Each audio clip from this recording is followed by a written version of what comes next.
On June 25, 2026, NATO Secretary-General Mark Rutte appeared on Fox News and told millions of viewers that the United States had used bases in Italy to launch 500 of the 4,000 to 5,000 sorties flown against Iran during Operation Epic Fury. He said this while sitting across from the American president in Washington proudly as evidence that NATO unity was stronger than ever. Country after country, ally after ally after ally, have made their bases available, he told the network. 500 U.S. planes took off from U.S. bases in Italy to support Epic Fury. So this is massive. He was trying to rebut Trump's public criticism of European allies for insufficient loyalty. He was trying to tell the American president, look at what Europe gave you. A few hours later, Italian Prime Minister Giorgia Meloni, at a Franco-Italian summit in Paris, said Italy had never participated in the U.S.-Iran conflict and that its involvement was limited to technical and logistical assistance. Italian Foreign Minister Antonio Tajani held a phone call with Iranian Foreign Minister Abbas Araghchi and posted publicly on X, Italy has never taken part in any military action against Iran and never authorized the use of its air bases for strikes on them. Italian Defense Minister Guido Crosetto confirmed the same position. Meloni went further, criticizing Rutte directly, saying he had made misleading remarks about Italy's role. The Italian military's official statement said its role was limited to technical and logistical non-kinetic activities, fully in line with the Italian constitution. Two of the most senior officials in the same alliance, on the same day, at the same level of public visibility, issuing diametrically opposite accounts of whether Italy participated in a war, on live television, on the record. That is not a miscommunication. That is something else entirely. And what it is, exactly, is the most important question in international relations right now. To understand why the Italy moment matters so much, you need to understand one thing about how alliances actually work in practice, not in the language of treaties and shared values, but in the language of game theory and cost-benefit calculation. Alliances are not built on loyalty. They are built on the perception that the cost of defying the leading power exceeds the cost of complying with it. When that calculation holds, the alliance looks solid. Everyone stays in line. Every press conference produces unity. Every communiqué is unanimous.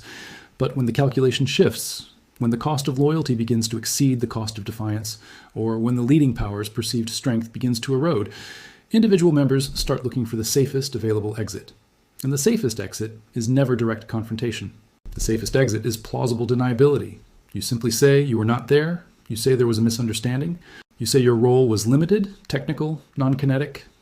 Italy did exactly this on June 25th, and the speed and forcefulness with which it did so, within hours of Rutte's statement at ministerial level, with a direct phone call to Iran's foreign minister, tells you that Italy had already mapped out exactly what it would say if this moment arrived. This was not a panicked response. This was a prepared position being executed. There are two layers to why Italy moved this way, and both of them matter. The first layer is domestic politics. Meloni was under pressure from the Italian parliament and Italian public opinion over the war. She had already had a public spat with Trump over his claim that she had begged him for a joint photo at the G7 in France. Trump said it, Meloni denied it, and said publicly that her approval at home depended solely on her ability to defend Italy's national interests. That phrasing is worth holding. Her approval depends on defending Italian interests, not American ones. If Rutte's account was accurate, and Italy admitted it had provided bases for 500 combat sorties against Iran, Meloni's government faced a genuine domestic political crisis. Italian constitutional law creates significant constraints on the use of Italian territory for offensive military operations outside a direct NATO defensive context. Admitting that Italian bases had been used for combat strikes on Iran without explicit parliamentary authorization would have opened a constitutional and political wound that Meloni's coalition could not easily absorb. She had no choice but to deny. The second layer runs deeper and has received almost no coverage in the English-language press. Iran's foreign ministry deployed international law as a weapon within hours of Rutte's statement. Deputy Foreign Minister Kazem Garibabadi invoked UN General Assembly Resolution 33-1, the formal definition of aggression under international law, specifically Article 3, which states that a state that allows its territory to be used by a third state to carry out aggression against another country is itself guilty of an act of aggression. Iran's foreign ministry spokesperson Esmail Bakaye issued a statement calling Rutte's Fox News interview a clear and damning admission of NATO's active complicity in an unlawful war of aggression against a sovereign UN member state, a flagrant violation of peremptory norms of international law and the core principles of the UN Charter. When a country of 87 million people with a functioning foreign ministry invokes ONGA Resolution 33-1 and names you by name as a participant in an act of aggression, your legal exposure changes. Iran can now point to Italy and Romania in any future international legal proceedings. Italian officials had to choose between two forms of exposure: domestic political exposure if they admitted the truth, and international legal exposure if they stayed silent after being named. They chose to deny. And by doing so, by issuing an unambiguous public denial while simultaneously phoning Tehran to make sure Iran had heard the denial, Italy created a documented legal shield. Iran can note Italy's denial. It is in the record. The denial was made at the highest levels. That is not nothing. What Iran did was use Rutte's own boast to force an allied capital into a public break with NATO's official narrative on the record within hours, without firing a single missile at Rome. Romania, by contrast, said nothing.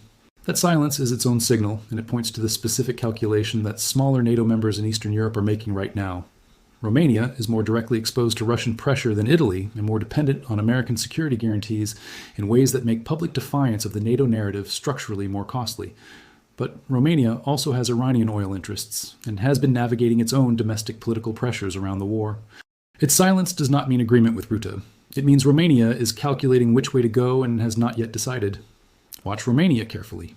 If it eventually issues a denial that matches Italy's, the NATO credibility problem becomes significantly more serious than a bilateral Italian-American spat. If it stays silent indefinitely, that tells you it is caught between forces it does not know how to resolve. Either outcome is a signal worth tracking. On the same June 25th, while the Italy-NATO rupture was unfolding in Washington and Rome and Tehran, Marco Rubio was conducting an urgent diplomatic tour of the Gulf, Kuwait, the UAE, and then a meeting with GCC foreign ministers in Bahrain. The official framing was that he was there to reassure Gulf partners about the U.S.-Iran Memorandum of Understanding. That word deserves to sit on the table for a moment. Reassure. Rubio was not there to enlist Gulf support for an American initiative. He was not there to strengthen a coalition. He was there to reassure allies who were losing confidence.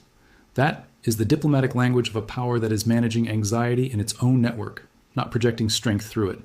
And the anxiety had a specific trigger. 6 Gulf states, Saudi Arabia, the UAE, Qatar, Kuwait, Bahrain, and Oman, had all come out to welcome the U.S.-Iran peace agreement. Read that again. These are the countries that Israel has spent 4 decades trying to pull into a consolidated anti-Iran front. These are the countries whose drift toward the Abraham Accords framework was supposed to represent the eventual isolation of Tehran from the Arab world. On June 25th, every single one of them publicly welcomed a deal that guaranteed Iran's economic recovery, preserved Iran's nuclear status quo for at least 60 days, lifted the blockade on Iranian ports, and gave Iran's government diplomatic recognition as a legitimate sovereign power whose internal affairs America had committed not to interfere in. Farah Akbarzadeh from the Gulf Studies Center at Qatar University told Al Jazeera that the ongoing conflict had compelled the Gulf states to pursue a more pragmatic relationship with Tehran, one that will include enhanced dialogue to deter conflict, a more pragmatic relationship with Tehran. That is the diplomatic phrasing for Israel's 40-year strategy of isolating Iran from its neighbors has failed. The mechanism that produced this failure is what you might call the alliance inversion effect, and it is a pattern that recurs throughout the historical record of how great powers manage coalition structures. When a patron state uses force beyond the threshold that regional partners can tolerate, those partners do not rally to the patron's side. They calculate that continued association makes them a target, and they begin moving toward the adversary to protect themselves. The Gulf states are not moving toward Iran because they feel cultural or religious solidarity with Tehran. They are moving toward Iran because they have concluded that the most dangerous thing in their strategic environment is not Iran. It is an uncontrollable escalation dynamic driven by Israel that could drag the entire region into a war none of them chose, and none of them can survive unscathed. Iran is their permanent neighbor. They have to coexist with Iran regardless of what Washington decides. And the Israel-Gulf alliance that was supposed to permanently contain Tehran has instead demonstrated that Israeli military decisions can produce Iranian missile strikes on Gulf civilian infrastructure, close the world's most important oil waterway, and destabilize the global energy markets that Gulf state economies depend on. When Qatar's Ras-Laffan complex was struck by Iranian missiles, when the largest LNG export hub in the world stopped operating, every Gulf leader understood in visceral terms that Israeli decisions carry Iranian consequences that land on Gulf soil. That is not an abstract strategic concern. That is a fire still burning at your most important industrial facility. Into this context, Iran has been making a pitch that should be getting far more coverage than it is receiving. Iran has proposed what it calls a maritime service fee system for the Strait of Hormuz, a framework under which ships transiting the waterway would pay fees covering security, safety, and environmental services, with the revenue shared among the coastal states. Iran's estimate of the system's generating capacity, approximately $40 billion per year. Oman and Iran have already established a joint working group to define the management mechanism. Iran's Foreign Minister Araghchi met directly with the Sultan of Oman. These are not preliminary conversations. These are structural negotiations about who controls and who profits from the world's most important shipping lane. Rubio rejected the proposal, calling it a dangerous precedent that would lead to complete chaos, and the GCC foreign ministers issued a joint statement rejecting any Iranian attempt to impose fees or control the strait. But the joint statement and the working group are not the same thing. A joint statement is a political position. A working group is an institutional structure. Oman participated in both. And the question that Rubio's rejection does not resolve is the one sitting in every Gulf finance ministry. If you're Qatar, if you're Kuwait, if you're managing an economy where a fifth of your energy exports pass through 21 miles of water that Iran demonstrated it could close for 107 days, and Iran is offering you a share of $40 billion per year in return for joining a cooperative management framework, while simultaneously demonstrating that it can attack a Singapore-flagged container ship in what was supposed to be a UN-approved safe corridor in the Strait on the same day you're being asked to reject the Iranian proposal. What is your actual calculation? The American security guarantee looks different from Kuwait City than it does from Washington. It looks especially different on a day when a cargo ship gets hit 5 nautical miles from Musandam in Oman's own territory, when the UK's Maritime Trade Operations Agency is reporting the incident, and when Rubio is in Bahrain asking for trust rather than demonstrating it.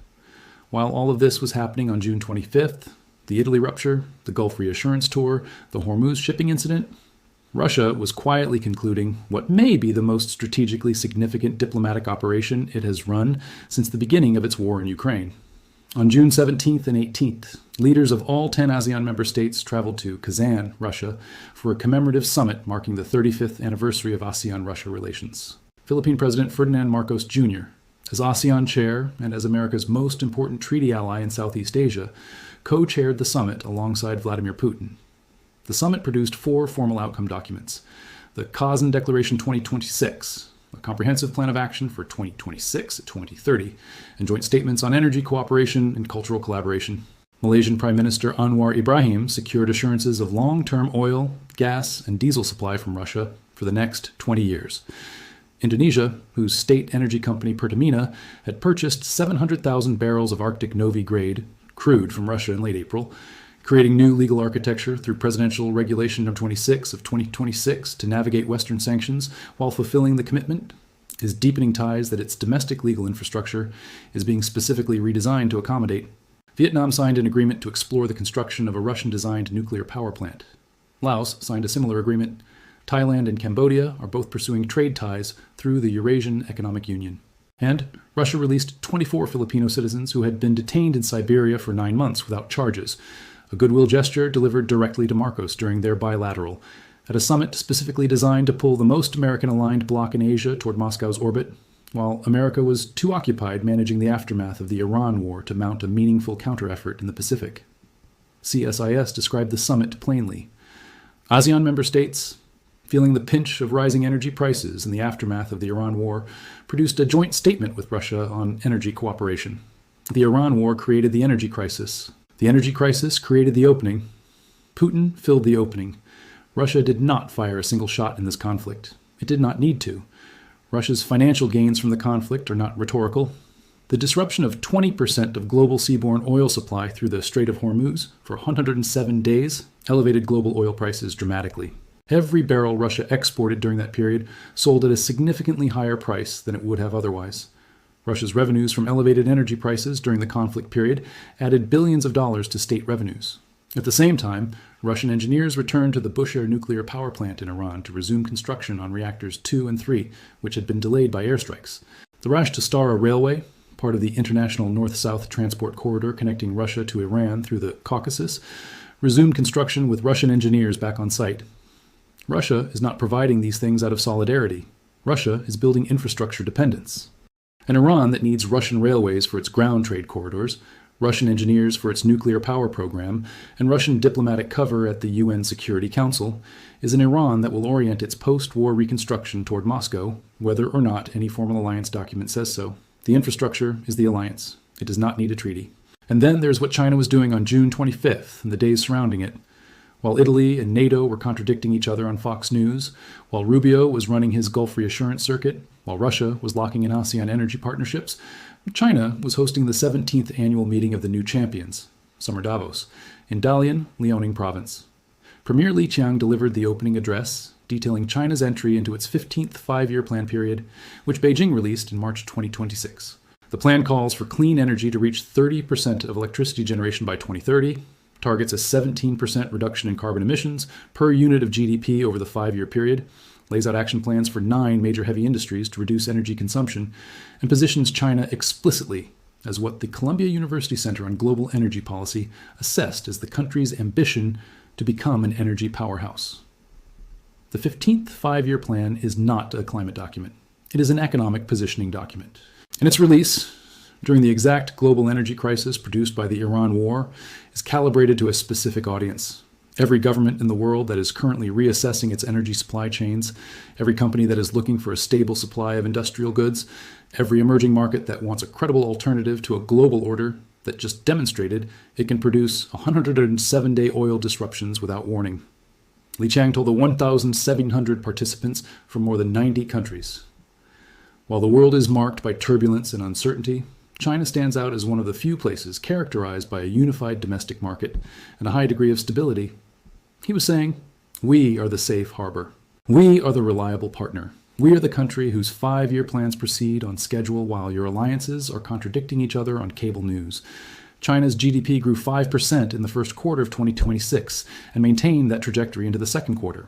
China is the world's largest renewable energy market, the world's largest electric vehicle market, the largest holder of battery storage capacity at 145 gigawatts installed by the end of 2025.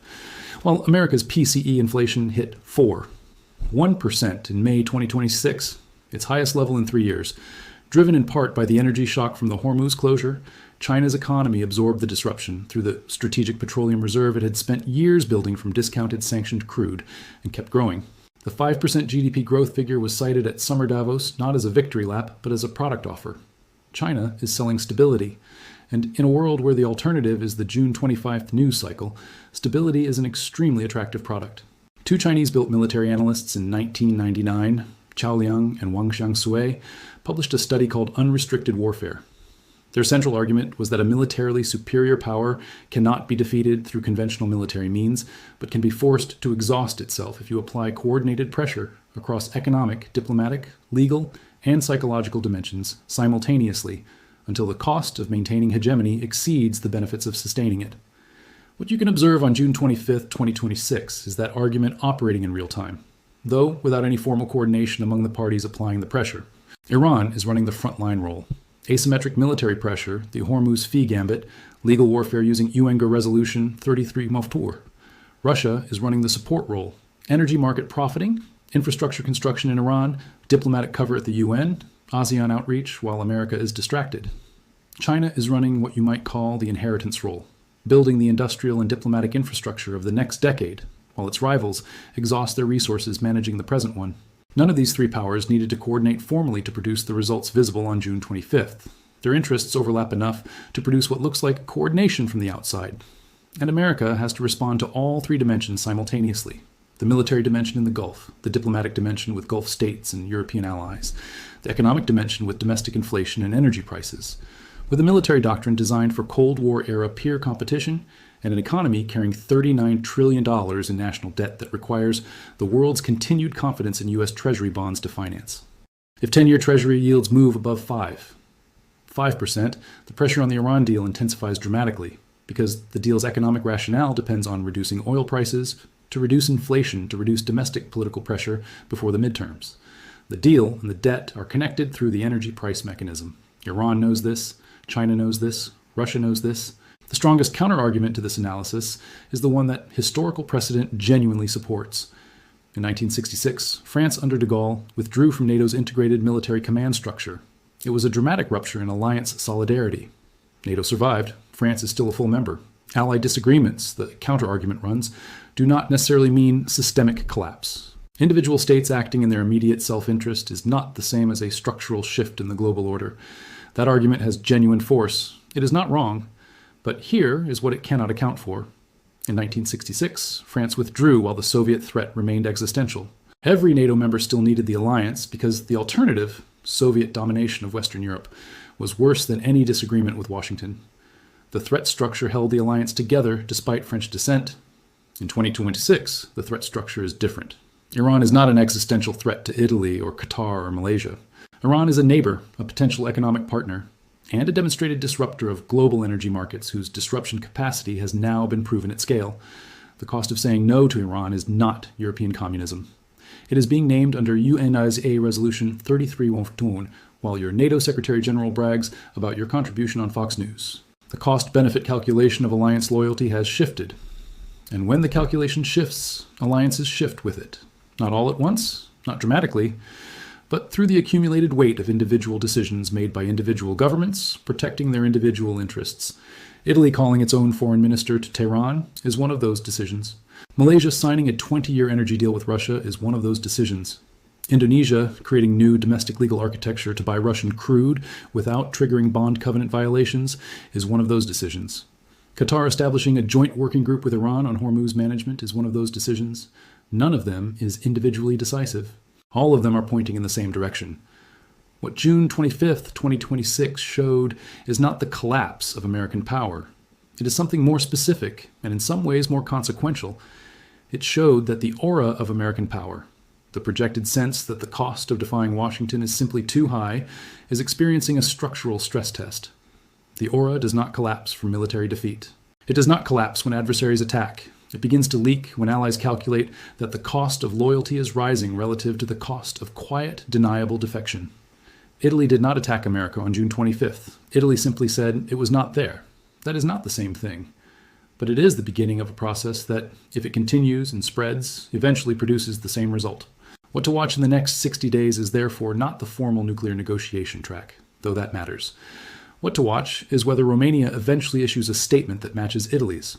Whether Qatar's working group with Iran on Hormuz management produces any institutional output that signals real participation. Whether any of the ASEAN countries that signed energy cooperation frameworks with Russia in Kazan begin translating those frameworks into actual oil purchase volumes that flow outside the dollar-denominated SWIFT-tracked architecture of Western financial infrastructure. Whether China's 15th five-year plan, presented to 1,700 participants in Dalian while America managed its alliance fractures, begins visibly attracting the capital flows and industrial partnerships from emerging markets that would make China's stability pitch into a concrete structural alternative. The war between the United States and Iran lasted 107 days. The realignment it produced may last considerably longer than that, and most of the realignment is not happening in the places the cameras are pointed.